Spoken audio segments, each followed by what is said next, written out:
I felt comfortable working in the public sector. It sort of aligned with my values, and even now you have conversations with people who say, oh, what does the local council do for me?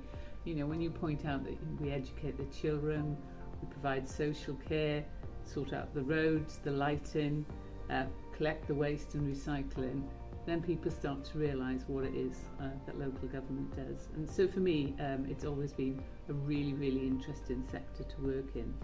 So I spent, as I said, best part of 30 years working in that sector in Wales, but also a little bit in Scotland. And I think through that period, lots and lots of change. We had austerity, so very little funding, big cuts in funding, big demand for services, and so local government had to be very agile, had to be very innovative and change the way that we did things, but at the same time making sure we kept the customers and the residents and the communities at the heart of what we actually did. So it's always held my interest. I think for me now, stepping into this role as Ombudsman is a bit of a change of direction for me.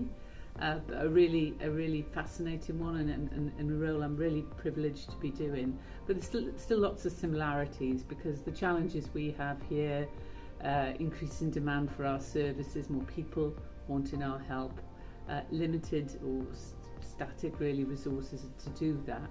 And so we've got to be innovative and keep thinking about how we do things, but keeping the complainants, the residents of Wales, at the heart of what we do, and trying to have a positive impact on public services as well.